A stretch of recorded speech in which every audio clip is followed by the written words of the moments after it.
오늘은 예수님이 부활하신 날입니다. 예수님이 부활하셨어요. 예수님이 장사 지낸 지 3일째 되는 날 새벽에 예수님의 무덤에 찾아갔습니다. 사람들이 찾아갔는데 그 새벽에 예수님은 무덤을 깨뜨리시고 부활하셨습니다. 예수님의 무덤에 맨 처음 찾아간 사람들은 세 사람의 여자들이 찾아갔습니다. 막달라 마리아와 야곱의 어머니 마리아와 살로메가 예수님의 무덤을 찾아갔습니다. 그 무덤에 이르러 보니까 무덤 문이 열려 있는 거예요. 무덤 문이 열렸어요. 자, 오늘 말씀을 한번 같이 읽어보실까요? 1절 말씀입니다. 1절에 뭐라고 써졌나 보세요. 안식 후천날 일찍이 아직 어두울 때 막달라 마리아가 무덤에 와서 돌이 무덤에서 건져진 것을 보고 열려져 있단 말이에요. 예수님의 시체도 어디 가고 없어요. 시신도 어디 가고 없고 그랬어요.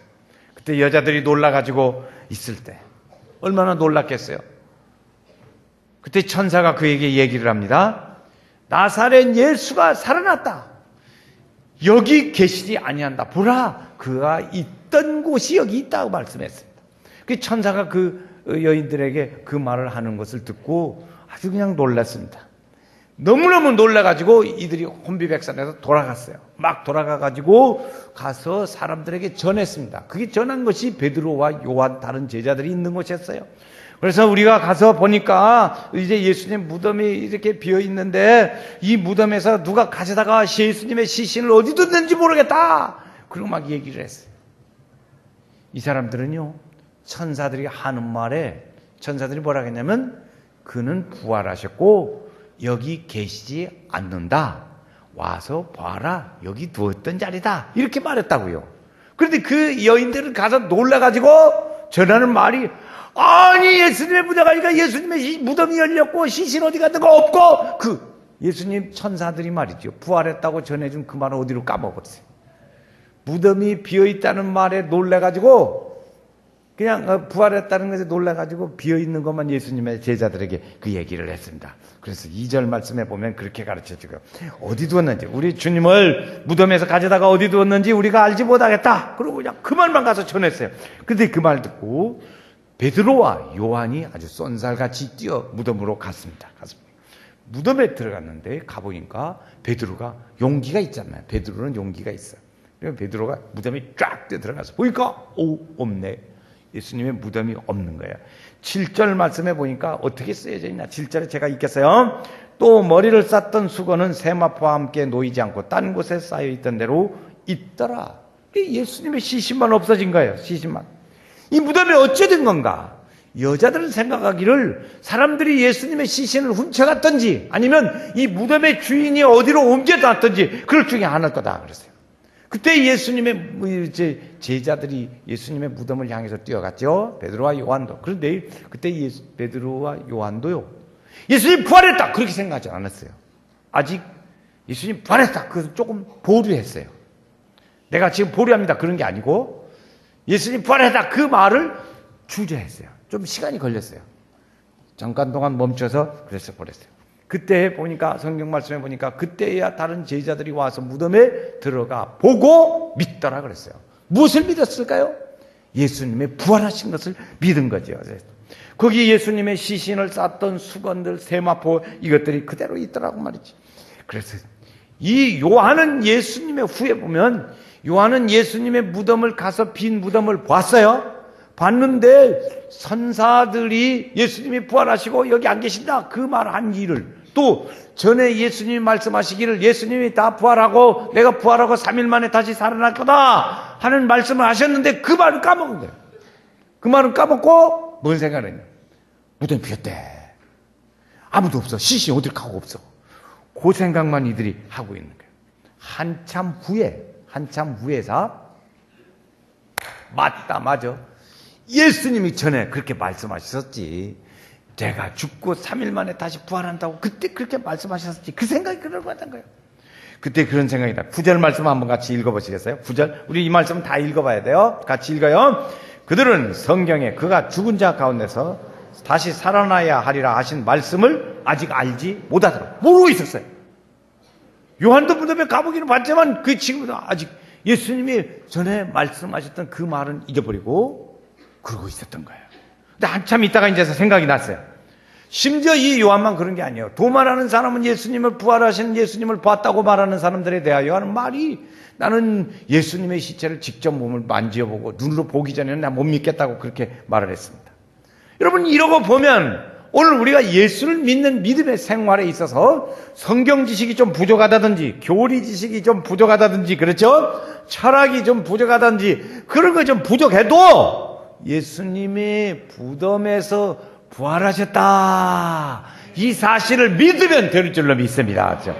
무덤에서 부활하신 나의 주 예수님이 부활하신 줄로 믿습니다. 이걸 믿으면 되는 거예요. 예수님은 부활하셨어요. 오늘 우리도 마지막 때에 다 부활하실 줄로 믿습니다. 이 막달라 마리아에게 예수님이 나타나셨어요. 제일 먼저 누구에게 보여줬냐? 막달라 마리아에게 보여줬습니다.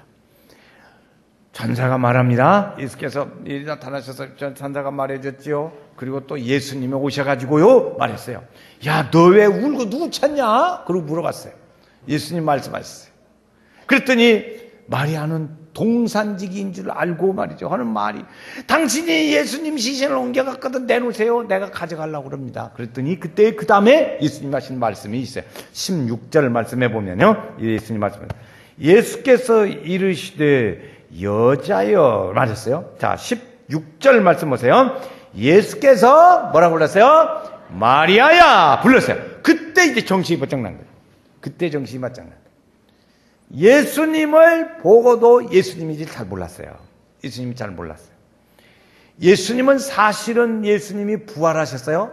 부활하셔서 보여줘야 할 사람들이 굉장히 많았어요. 첫째 어머니한테 보여주고 싶었겠죠. 그리고 늘 제자의 수제자로 사랑했던 베드로에게도 나타나 보여줘야겠죠.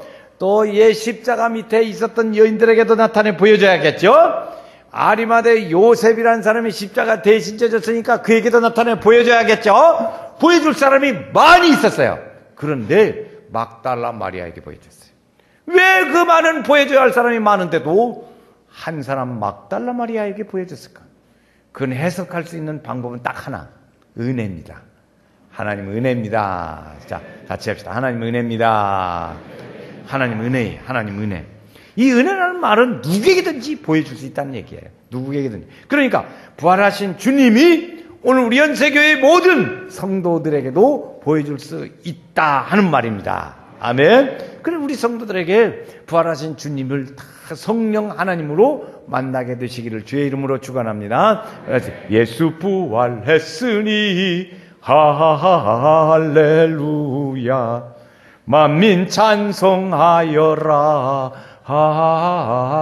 할렐루야. 이거 어려워서 그냥 못 부르겠어요. 그냥. 자, 예수님 부활하셨습니다. 예, 부활하셨어요. 예수님의 부활하신 주님은 어떤 모습일까?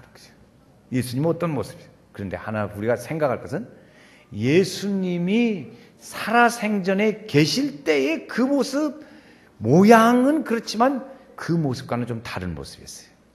그것과는 좀 다른 모습이었어요. 신체적인 변화가 예수님에게 부활하신 모습은 변화가 있었습니다. 제자들이 예수님을 보고 예수님인지를 잘 알아보지 못했어요. 그걸 보면 예수님은 지금까지 3년 동안 살았던 예수님의 그 모습하고는 신체적으로 조금 달라져 있구나 하는 것을 알 수 있습니다. 막달라 마리아와 제자들은 예수님을 바로 코앞에 두고도 예수님인지를 몰라봤어요. 그래 말씀해 보면 14절에서 자 14절 말씀을 보시겠어요. 14절 이 말을 하고 읽어요. 시작. 도리로 돌이켜 예수께서 서 계신 것을 보았으나 예수신 줄 알았어요? 몰랐어요? 몰랐다는 거죠. 어떻게 달라졌을까? 보고도 모르는 걸 보면 예수님은 달라졌다는 걸 알 수 있습니다. 예수님은 어떻게 달라졌냐? 예수님의 부활하신 다음에 달라진 모습은 시공을 초월하는 분이었어요. 시공을 초월하신 분이었어요. 공간적인 제약을 초월하시는 분이었어요. 그래서 예수님의 제자들이 물을 꼭꼭 걸어잠그고 있는 그 방에도 나타나시는 이러한 시공을 초월하고 공간을 제약을 받지 않으시는 예수님의 모습으로 바꾸어져 있었어요. 그랬어요. 천사들과 같은 몸이었어요. 그렇지만 또 육체가 있었어요. 왜 그러냐면 제자들에게 야 생선을 좀 가져와라 같이 먹자 그랬어요. 그걸 보면 육체도 있으면서도 시공을 제한받지 않는 그런 분이었어요.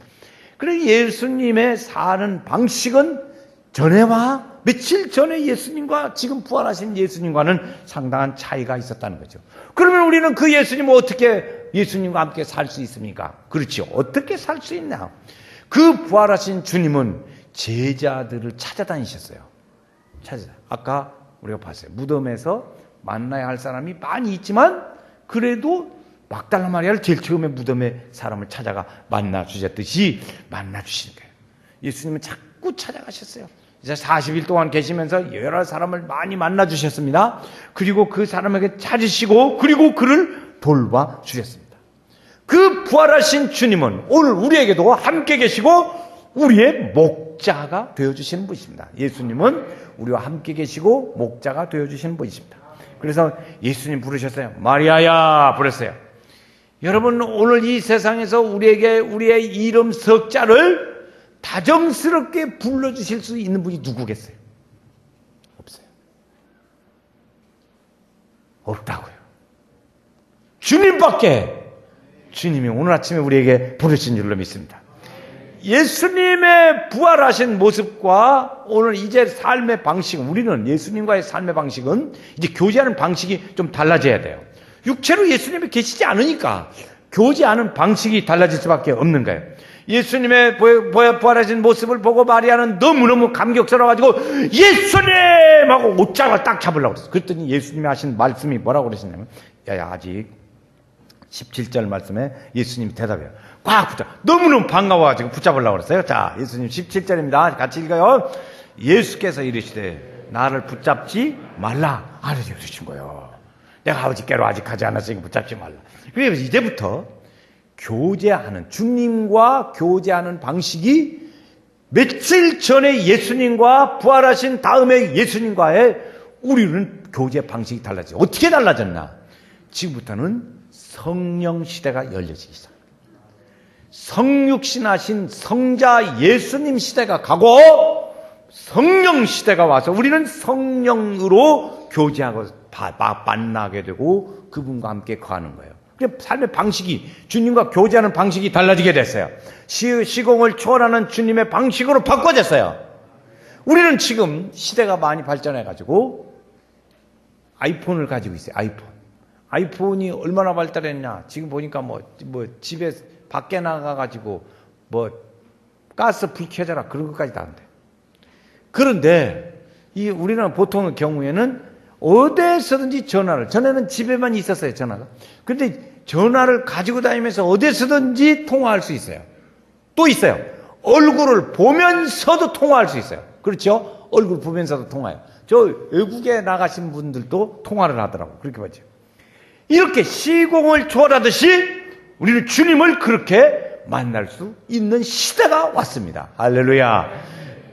그리고 좋은 시대죠. 좋은 시대에 태어나셨습니다. 옆에 분 한번 말씀하시겠어요? 좋은 시대에 태어나셨습니다. 시작. 좋은 시대에 태어났습니다. 자, 이제는 우리는 예수님을 육체적으로 만날 수가 없지만은 이제는 뭐냐? 성령으로 영적 교제로 만나는 그런 시대가 열린 겁니다. 그래서 우리는 이 예배에도 성령 하나님을 만나야 되고 우리는 믿음의 새 삶의 방식으로 하나님을 만나는 거예요. 그래서 이런 부활에 예수님의 부활로 말미암아 우리에게는 새로운 시대가 열렸어요. 새로운 시대가 열렸어요. 이런 부활의 하나님의 축복이 오늘 우리 성도들과 늘 함께 하셨어요.